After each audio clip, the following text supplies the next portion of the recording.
স্বর্গদেবরাজ ইন্দ্র আপনার পূজা করেন।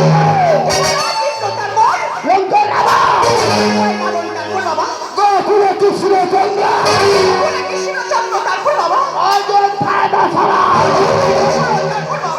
এই যে ভাব ষষ্ঠ জায়গা হইয়াছে পুজোর মাতা। আমার এখনো পুজো নিতে ইচ্ছে করছে বাবা। কোথায় কার কাছে মাতা?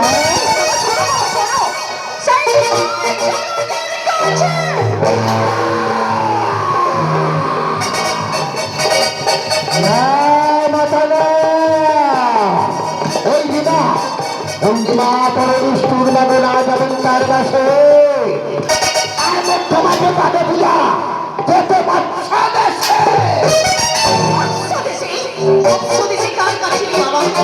কেন ওই মধ্যাধিপতি পূজাদের কাছে?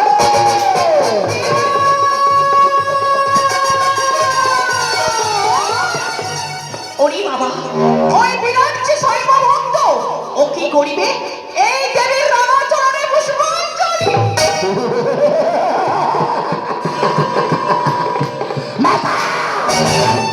অলঙ্কার সে যদি আপনার পুজো করে, সে যদি আপনার পুজো করে তবে ওই বিরাট কিন্তু মাতা বলে বাবা বলে এখন শুধু সুবর্ণ শুধু হ্যাঁ না আমায় কি করিতে হবে বলে বাবা? ওই বৃদ্ধা ব্রাহ্মণী রূপ করিয়া ধরো, তাই নাকি? রাজার সুরের পাশে দেবেন মেরে বলবে দূরে ডুবে গো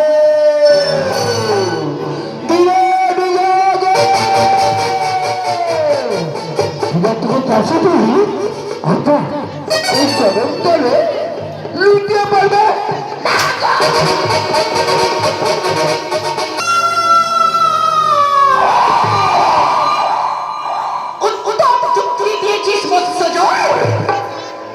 তাই আমি তোরই কথা মতো তুরন্ত মেরে চলে যাও সেই মৎস্য রাজ্যে।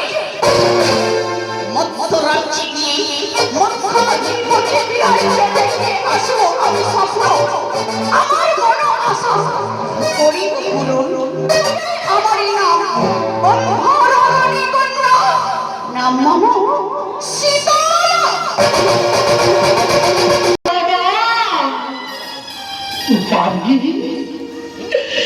তোর কি দয়া হবে না রে মা? তোর কি দয়া হবে না?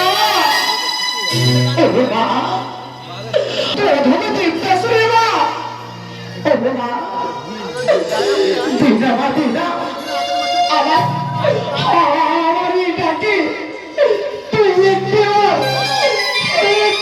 তুই হারাবে রে জানে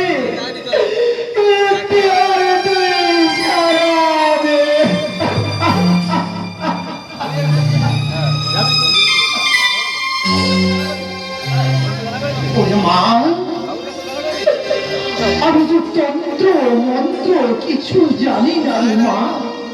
ওরে মা, আমি কেমন করে তোকে ডাকবো রে জানালে?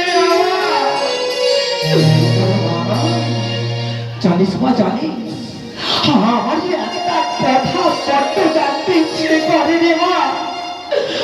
আমার যে একটা কথা বলতে জানতে ইচ্ছে